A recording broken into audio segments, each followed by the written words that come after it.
Welcome to week number 5, as we are currently undefeated at 4-0. Had a very close match in our last week matchup against the Texans, as this week we're going to be taking on the 1-3 Jaguars. Can we keep our hopes alive and continue to dominate? The Jaguars has a 79 overall offense. They're ranked 10 in passing yards and almost dead last in rushing yards. Their top threat is wide receiver Marquise Lee. Their offensive scheme is West Coast power run. They pass 43% of the time and run 58% of the time, with power and draw being 17% usage. So we're going to focus our defensive game plan to contain the outside run. As for their defense, they have a defensive overall of an 85.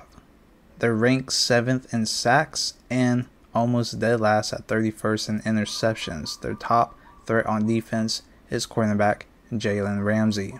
As for their defensive scheme, they run quarters 4-3 defense, and their go-to plays is mostly zone blitzing and cover 3 at an even odd percentage at 27% usage. So we're going to be focusing our offensive game plan attacking cover 3 defense.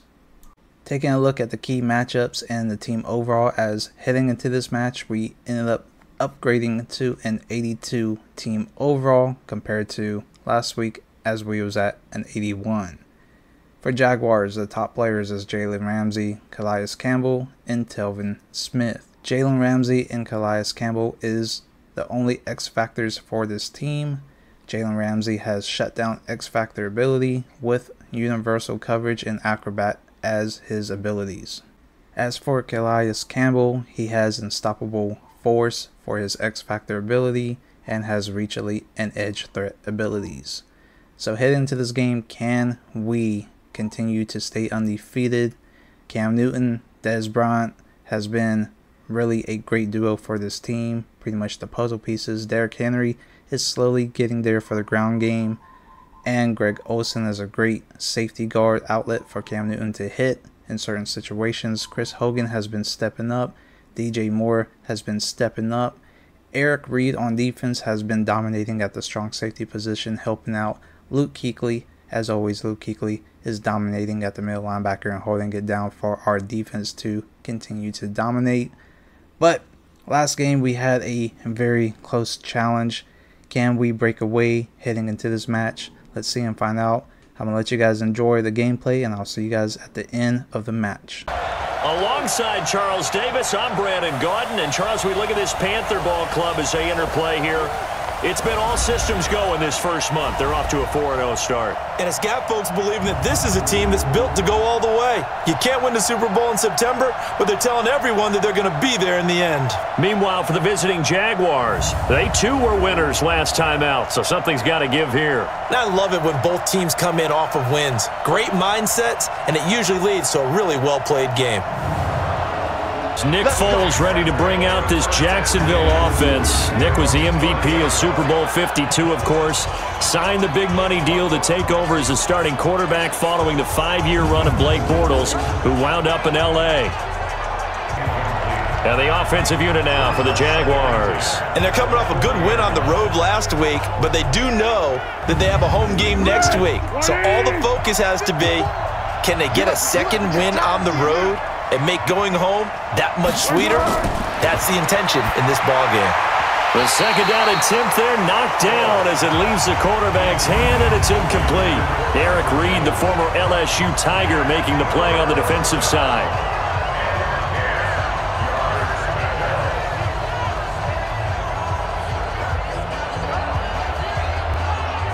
I'm staring at a 3rd and 10. Foles. Looking long for Westbrook. And that will be incomplete. Well, they weren't scared to let it fly, but it falls to the ground and brings up 4th down. Well, that certainly looked like something that they discussed all week in practice, getting ready for this one. Take the big shot right out of the gate. Cam Newton getting set to go with this Panthers offense here for the first time. Cam coming off surgery on his shoulder in the offseason. caused him to miss the final couple of games of the regular season last year. A disappointing end that saw the Panthers lose the last 6 of his starts after a 6-2 first half of the season. So Newton and the Panthers come up now 1st and 10 at the 20. A throw left side to start the drive is complete. And he'll be tackled at the 23 after a gain of 3. The completion good for 3, and it's 2nd down. And the offensive starters for the Panthers.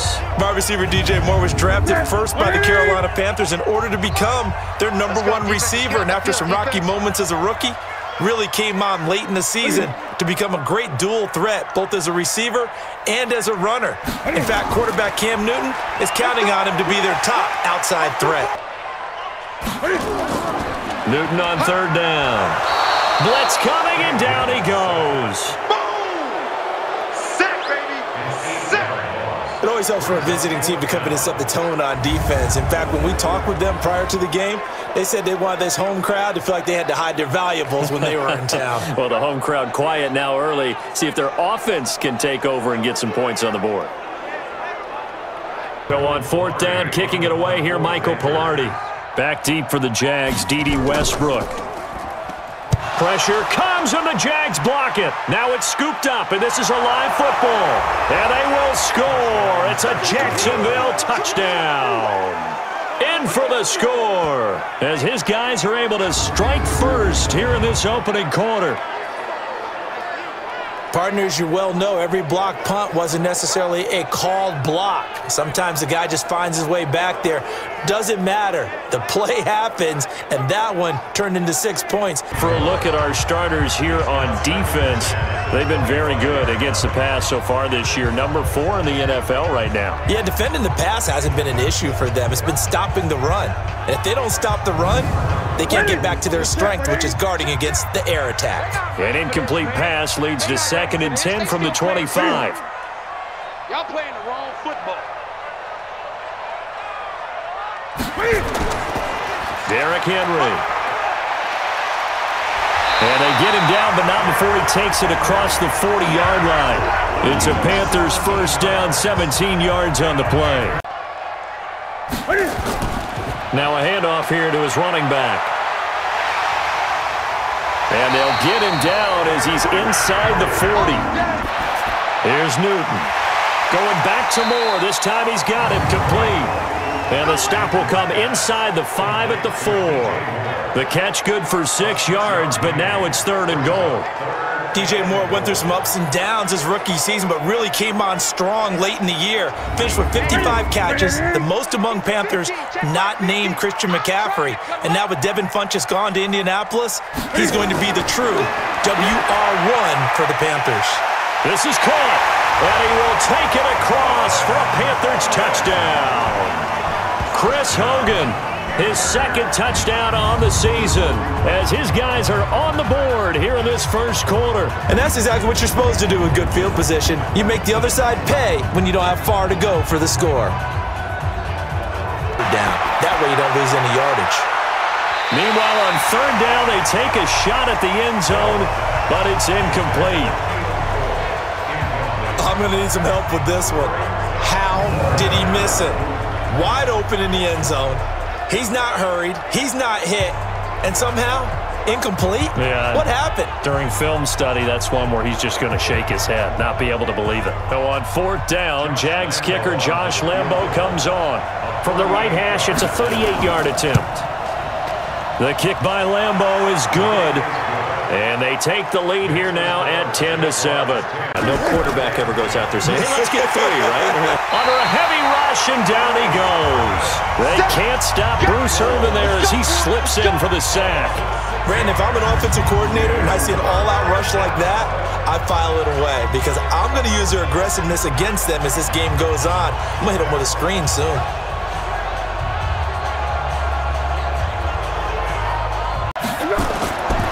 Now on 3rd and long, they'll look to throw. And able to catch it on the left sideline, but they're going to rule him out of bounds. So it'll be incomplete, certainly one they'd like to have back as it brings up 4th down.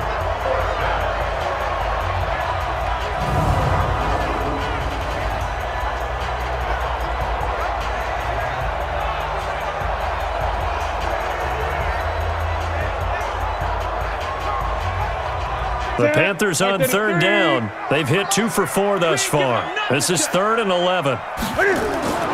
From the gun, here's Newton. And unable to connect, incomplete. I'll give them credit. They took their shot, but it's going to bring up 4th down. You hear the calls for a penalty, but I just don't think so. I think in this situation, the defender was making sure his guy couldn't hold on to the football. So I don't see anything that warranted a flag. No, I'm with you. There was contact, but I'm happy they kept that flag in the back pocket. 4th down, and here's Graham Gano now in the field goal unit for the Panthers. It'll be a 49-yard attempt from the left hash. And this one looks good. It is good. Right down the pipe, and that will knot us up at 10. Now it's 3rd down. They'll set up to throw. I would say it would probably be a good idea for him to reintroduce himself to his receivers at the half because they're definitely on different wavelengths. But I also don't advocate waiting that long. Next series, before you get out there, hey, let's get together, guys. Let's get this thing moving.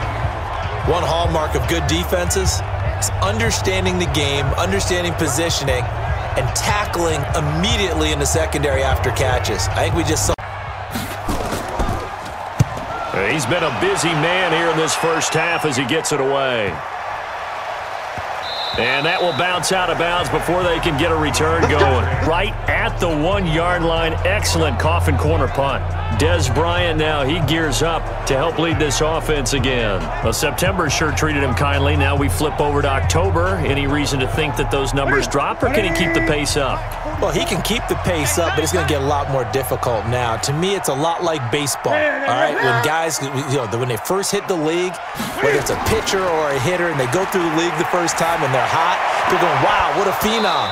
Then they get tape on them, they get scouting reports, they start to do different things. Let's see if he's going to adapt and expand his game in order to keep up that type of production. That's a good call because he's a known entity. We'll see how they defend him going forward. Now Holyfield. And he will forge his way forward only up to the 2-yard line. After getting stuffed on first down, not much better there. 2-yard gain. From the end zone, Newton. And he finds a man. It's Olsen. And they'll get him down up past the 15. Give him 15 there, and the Panthers have a first down.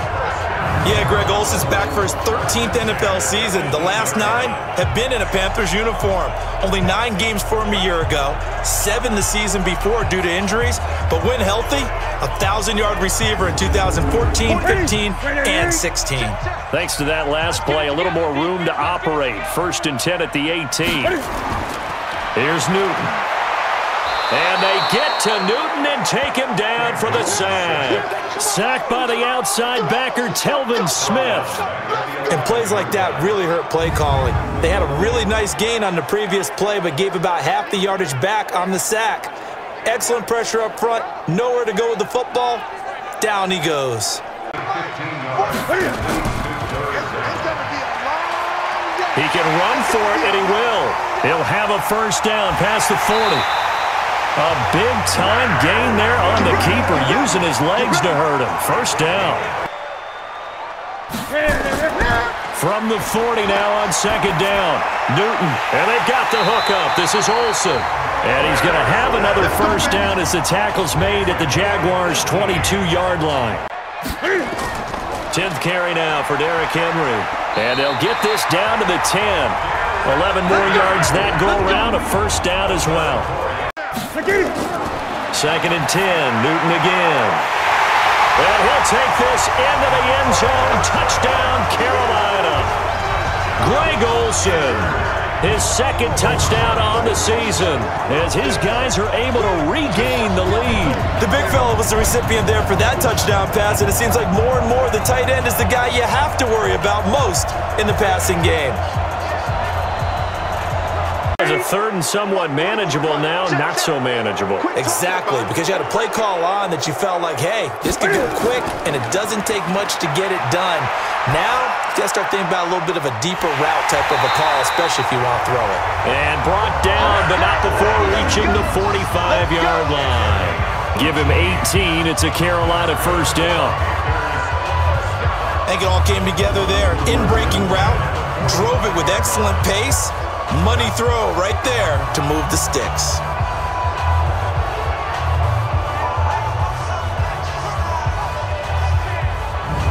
If you like your defense, because you have the lead, you've been controlling the game. But why? And they get to Newton and take him down for the sack.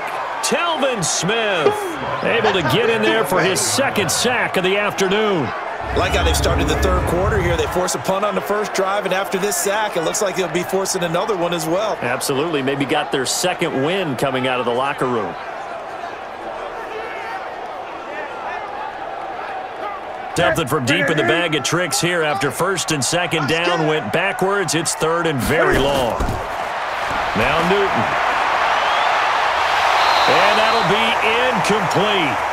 Well, they took their shot all right, but it comes up empty, and it's fourth down. It's always a goal, and it's really nice defensively when you can rally to the football and make sure there's enough contact to force an incompletion. Force an incompletion and force another punt.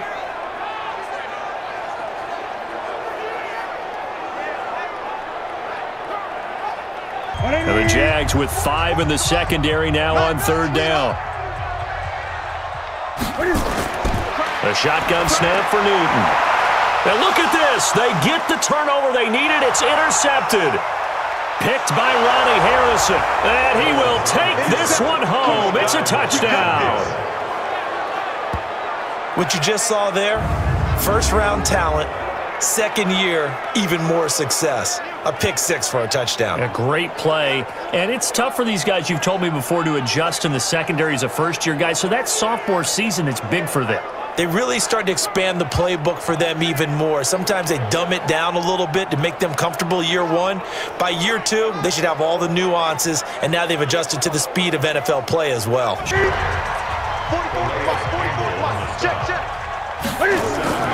Throwing on 2nd and 3. Newton complete to Bryant. And they'll get this well past midfield before being stopped just before the 35. What they were trying to tell us is they believe it's a matchup game at that point, and they liked some matchups that they had, thought they could. Just 3 straight drives have ended with him punting the football away. Yeah, so you start pointing fingers at each other a little bit, asking a lot of questions. What are you seeing? What are you getting? Maybe trying to narrow down your... And he will not be able to get away as Foles is taken down. K1 short in there to get him, and that is sack number 6 now for him on the year. The Jaguars on third down. Just a 20% success rate at 2 of 10. This is 3rd and 14. Looking long for Westbrook. Oh, wide open, complete. And he'll have it past midfield almost to the 40 before being taken down. A gain of 37. That could very well be a defining play in this game. A touchdown, that gives them the lead, and they took a major step towards getting there with that big play right there. And Lambeau will put this one through. And in the fourth quarter, this game is tied. On second down now, it's Henry. And he works it past the 30, almost to the 25. The Panthers have the first. It's a gain of 12. Big play coming up. Here's 3rd and 10. I would expect to see some pressure here. The pressure drops off as they'll look to throw. And this is caught. He hits more. And they will eventually get him down, but he's inside the 5 all the way to the 3. They're able to convert on third down, and that sets up a 1st and goal. One thing I can say pretty safely, that route is not called if you don't have a guy who can throw the ball and put some mustard on it. Because if you're going to lollipop it in the middle of the field, bad things usually happen. It takes a strong-armed guy who can rifle it. This has been a long drive. You got to figure a field goal would be a letdown. Can they convert now on 3rd and goal? And he goes backwards on this one. And the 10-year vet knocks it through the goalpost. And they have taken the lead here in the final 2 minutes. First down now, but the clock continues to move. This one complete over the middle to O'Shaughnessy. And he lost the football. And it's picked up by the Panthers. And they are going to set up shop at the 40-yard line. Well, that simply is a missed opportunity. They're in position. If they take the ball downfield and score, they've got a chance to win the game. Instead, they cough it up. I don't think next week at practice is going to be a whole lot of fun for him. On the other side, no bigger time to force a turnover when you've got that small lead. Well, going into the final play of this game, they knew that they needed some type of a miracle there at the very end, but they couldn't get it done. However, we were treated to really a spectacular affair. Even though they didn't finish it off, you're exactly right. They took us down to the last play. You're wondering, could it happen? Possibly, even though we both knew it was a long shot. So for the Panthers, their strong September has carried over to October as they move to 5-0. And they will hit the road next week to take on the Tampa Bay Buccaneers. Meanwhile, for the Jaguars, they'll fall to 1-4 with a loss. And they'll get a chance to redeem themselves next week at home against Jacksonville. This series has been absolutely mind-blowing. I mean, the impact players making impact plays. Superman Cam going off from time to time, making clutch moments, making the comeback drive. Luke Kuechly making great plays on defense in today's match. Eric Reid has stepped up and made a game-changer play to seal the game. I mean, things are looking good for this team. We're continuing to improve. Coaching this team, game planning is what's making a big difference in making this team dominate the way they do. Let me know what you guys think down below in the comments of how I'm doing and how I'm putting together this team. What are you guys liking, disliking? All the feedback is welcome. I honestly feel like Kawan Short, Eric Reid, and Dez Bryant is on the path to getting the impact player status, either X Factor or superstar abilities. Let me know what you guys think down below in the comments. Until next time, I'll see you guys later, and I'm out. Peace.